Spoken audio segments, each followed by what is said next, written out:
السلام علیکم ناظرین، منصف ٹی وی کے پروگرام نقطہ نظر میں آپ کا استقبال ہے. خیر مقدم ہے. میں ہوں آپ کا میزبان محمد حسام الدین، اور اس وقت آج ہمارے ساتھ اسٹوڈیوز میں موجود ہیں ہمارے مہمان جناب عادل محمد صاحب، سوشل ایکٹیوسٹ.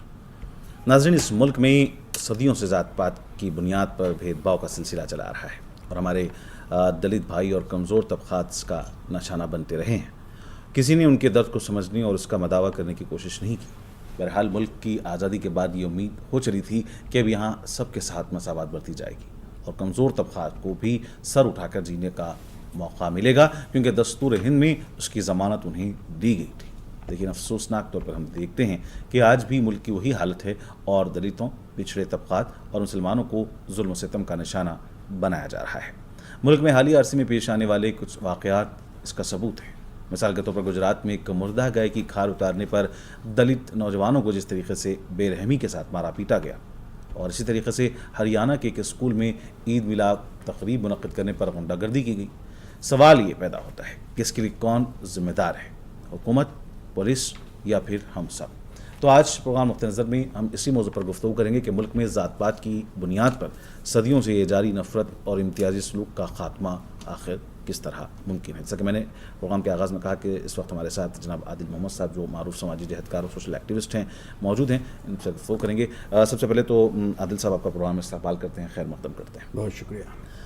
حالیہ گزشتہ چند دنوں میں جس طریقے سے چند واقعات جس کو آپ نے دیکھا ہوگا، بغور اس کا آپ نے مطالعہ بھی کیا ہوگا، کہ جس نے سارے ملک کو شرمسار کیا، جس میں بھی میں نے ذکر کیا کہ گائے کی کھال، مردہ گائے کی کھال نکالنے والے نوجوانوں کو بے رحمی کے ساتھ مارا پیٹا گیا. اسی طریقے سے اور کچھ دن اگر ہم اور پیچھے جائیں تو ایک دو مسلم نوجوانوں کو سمجھیے کہ گائے کا گوبر کھانے اور پیشاب پینے پر مجبور کیا گیا. اور اس طریقے کے واقعات ہیں. اگر ہم اس کا دادری کے واقعات کے اخلاق کی بھی گفتگو میں اس کو شامل کریں تو بہرحال یہ سلسلہ آخر تھم نہیں رہا. ایسا کہ یہ بھی بات ہم نے کہی کہ آزادی کے بعد اس بات کی امید سمجھیے کہ جاگی تھی کہ اب ذات پات کا جو سمجھیے کہ جو کلچر ہے، جو سمجھیے کہ جو چلن تھا، وہ ختم ہوگا. لیکن اس میں بڑھاوا دیکھا گیا. ملک کو آزاد ہوئے 60 سال ہوئے ہیں. ذمہ دار کون ہے؟ نہیں، ذمہ دار کون ہے اور ایک بڑا سوال ہے. اور آج کے حالات میں جی آپ کو ہم دیکھتے ہیں ہندوستان میں کہ کمیونلزم کی بات میڈیا میں زور و شوروں سے کی جاتی ہے، اور کمیونلزم کا جب مدعا کنسپائرڈ ہوتا ہے، اسی طریقے سے کیسٹزم کا بھی مدعا کنسپائرڈ ہوتا ہے، لیکن اس کے ساتھ ساتھ ایک اس کی تاریخ بھی ہے. اور کمیونلزم کی تاریخ اتنی لمبی نہیں ہے جتنی لمبی جو ہے کیسٹزم کی تاریخ ہے. جی. آج جس قسم کا ماحول ہے، اس ماحول کے لیے اگر ذمہ وار ہے تو ایک سوچ ہے، اور اس سوچ کے بارے میں بار بار ہم چرچا بھی کرتے ہیں، سمجھنے کی کوشش بھی کرتے ہیں. ساری ہندوستان کی عوام جانتی ہے، جو اونچے درجے کے ہندو ہیں وہ بھی جانتے ہیں، اور پچھڑے بھی جانتے ہیں، SC ST بھی جانتے ہیں، مسلمان بھی جانتے ہیں، سارے مائنورٹیز جانتے ہیں. لیکن ایک خاص جد و جہد آج پورے منظر عام پر کھل کر ایک تانڈو کی طرح سامنے آ چکی ہے. اس کی بہت بڑی وجہ بی جے پی کا اپنی پوری طاقت سے پارلیمنٹ پہ قابض ہونا ایک بہت بڑی وجہ بن چکی ہے. جی. آپ کو ایک بات کو سمجھنا ہوگا. آپ نے کانسٹیٹیوشن کے حوالے دیے. کانسٹیٹیوشن، ہندوستان کا کانسٹیٹیوشن انتہائی ہیومن رائٹس کو ویلیو کرنے والا، مساوات کو بڑھاوا دینے والا، حقوق کی حفاظت کرنے والا، انصاف کو قائم رکھنے والا. اور ہندوستان میں ہوئی جتنی ڈائیورسٹیز ہیں، اور زبانیں ہیں، مذہب ہیں، اور جات پات ہیں، ان سب کو باندھنے والا ہمارا کانسٹیٹیوشن ہے. جی. اب جب میں کہتا ہوں کہ باندھنے والی ایک آپ کے پاس ایک پوری جو ہے دستاویز موجود ہے ہمارے کانسٹیٹیوشن کی شکل میں، جس کو بابا صاحب امبیڈکر جس کے چیئرمین تھے اس کمیٹی کے، انہوں نے سارا دستاویز بنایا. اس دستاویز کی وجہ یہ تھی کہ یہ سب جانتے تھے جنہوں نے وہ دستاویز بنایا کہ کس کس قسم کے مسائل سے ہندوستان جوجھنے والا ہے. تو اس کو بہت فور سائٹڈلی ان لوگوں نے ایک ایسا دستاویز بنا دیا جس دستاویز کو ہم کو ہمارے جو کانسٹیٹیوشن کی جو